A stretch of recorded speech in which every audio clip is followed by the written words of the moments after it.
Thank you. Should I put these down a bit? Yeah. I can't do the teleprompter, so. Thank you for having me. Tonight I have the pleasure of introducing a writer of whom I have long been a fan. An author whose extraordinary talent brings us inside questions of race, cultural identity, the most complex framings of contemporary society. And indeed, that is exactly why she is being recognized tonight. It is a privilege to present Zadie Smith with the PEN Audible Literary Service Award, which is intended to honor an important writer whose work has drawn a wide audience and who helps us understand the human condition in original and powerful ways.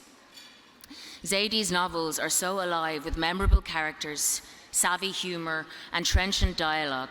They meticulously chart her cast's surroundings and entangled existences with rich detail and deep insight into their circumstances. Her novels White Teeth, Autograph Man, On Beauty, and N.W., along with Swing Time, make her one of contemporary fiction's groundbreaking voices. But she also shares with us her insightful essays and criticism, and, on the faculty of New York University's writing program, her wondrous capacity for creativity. When White Teeth came out, I saw for the first time people I could relate to and people I recognized in the landscape of contemporary fiction. This reflection of self and surroundings is crucial in an exploration of self and how we relate to the world. I felt witnessed and seen, and also an empathic recognition of how the world may relate to me and others like me. I have been in conversation with Zadie's books and writings ever since. I believe she said she was built by books, and her writing has fundamentally contributed to the foundation of my own journey in the world as both an artist and a human. And I know I have a lot of company in that respect. Marrying stylistic experimentation with vivid social exploration and affecting character study, Zadie's willingness to challenge herself and her readers makes her work utterly vital, necessary, and fundamentally aligned with PEN America's mission to reach across the realm of what's expected and accepted towards complex truths. We are honored to convey to Zadie Smith the PEN Audible Literary Service Award, underwritten by Audible Inc. Good people, Zadie Smith. Oh, you came up the right way. Oh, the honor is absolutely mine.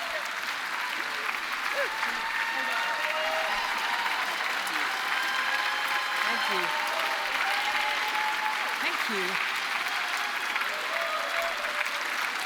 Thank you. Thank you. I'm also going to be a paper person. Thank you, Ruth. It was so kind. Thank you, Suzanne. Thank you, PEN. Okay. I feel uneasy accepting this award. I'm grateful for it, and I see it's intended as a mark of a kind of success. But it sits awkwardly with my own sense of having failed. Plus, it's called the Literary Service Award. Anyone who knows me at all will be aware of how little service I've been.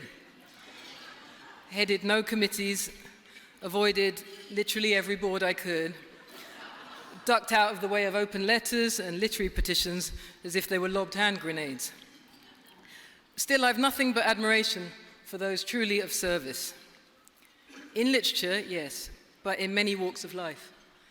Council members, school governors, local organizers, and so on. I grew up in a community where such roles were in no way decorative. We had to protest to protect our public services, and sometimes to receive them in the first place. We had to petition to save our libraries, to stop our open spaces being sold off to property developers, to keep our children in school, or learning anything of consequence about the countries from which their parents hailed, not to mention the true relationship between Britain and all those far-off places. I say we. I did very little. I was a child. But I benefited from all that protest and grassroots politicking, much of it aimed at radical social and economic reform. Later, I came to understand that this working-class political agitation had deep roots. A line might be drawn from the peasant rebellion of Wat Tyler to the Levellers, through the abolitionists and Chartist struggles, onwards to the anti-colonial, anti-racist, trade union and feminist movements of the 20th century, without which my own life as a working-class black British girl would have looked very different. That is service on an existential scale. Literary service is rarely like that. But if anyone can make such a claim, it would be the people of pen, who exist to guarantee the freedom to write wherever that right cannot be safely assumed. Then there are all those people who judge prizes and give scholarships and generally ensure that our literary community is vibrant and well supported. And I haven't been any good at any of that either. The truth is, whenever anybody asked me to perform a literary service, I was always either busy writing or else busy teaching literature, and I felt I had no time. I experienced writing as a permanent emergency state, believing if I devoted time to anything else, I'd run out of time, and then not have the time to write what I felt I had to write. But why this urgency exactly? Nobody asked me to write, and nobody needs these books. I have to resort to a medieval and unfashionable word, vocation. I did feel writing was my vocation. But a vocation is generally in service to something.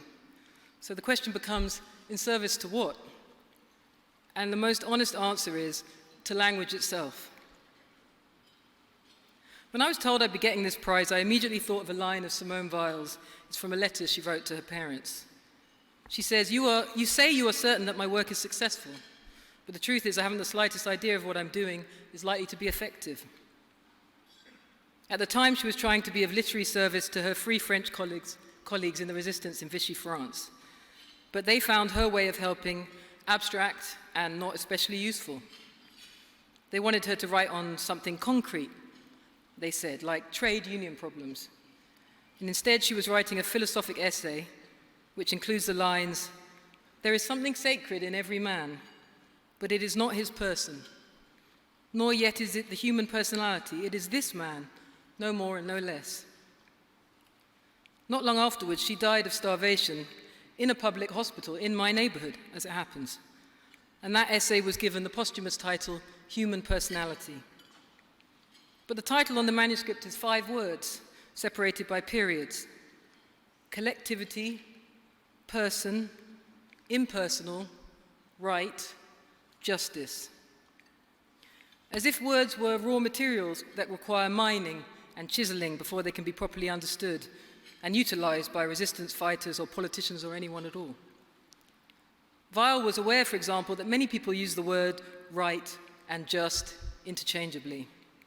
But she didn't think they were at all the same. She thought the afflicted cry, "What you are doing to me is not just," was a fundamentally different protest than, "You have no right to do that."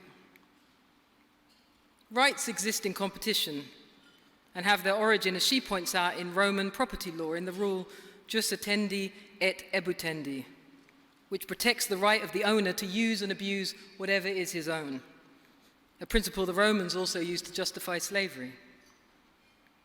Rights belong to the world of capital and property. Justice, in Weil's view, was a word from a quite different realm. She dusted off that ancient Greek idea, chiseled it, held it up to the light, in the hope that this might lend the concept fresh utility. I read Human Personality once a year.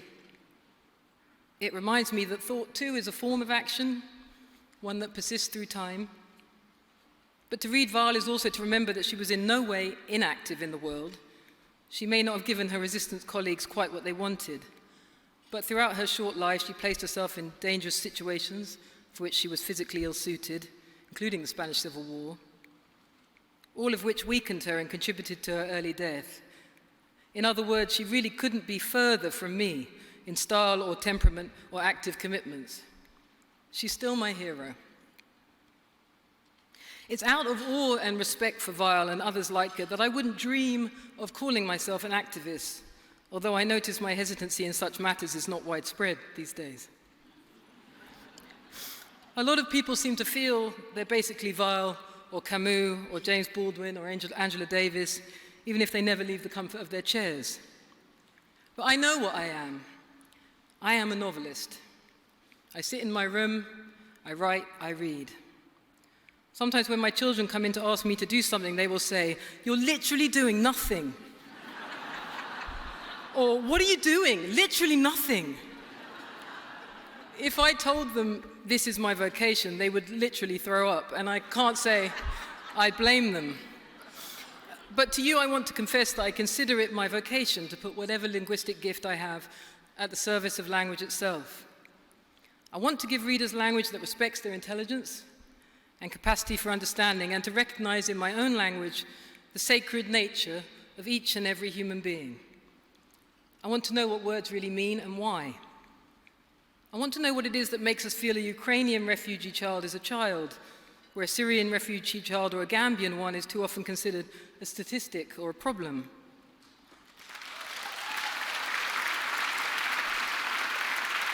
I want to know by what mental mechanism even our concerns for the Ukrainian child can pass and fade over time under the pressure of other distractions until that child too becomes merely a statistic.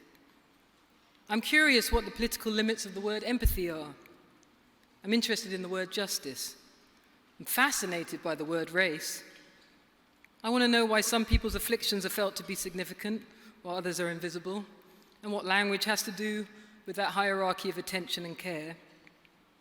Some of the other words I'm intrigued by include freedom, kinship, politics, power, diaspora, class, God, sex, money, capitalism, poverty, death, joy, and despair. In thinking about such words, I expressly don't want to use the language of the algorithm, the advertisers, the politicians, the academics, or even the activists. I know there's no such thing as an unmediated discourse, but I'd rather be mediated by the kind of talk you hear in the middle of the Kilburn High Road, that unpredictable, multiracial, multivalent, and public town square, than to eavesdrop on the chatter emerging from the monetized, curated, oligarch-owned digital town squares presently on offer in the virtual realm.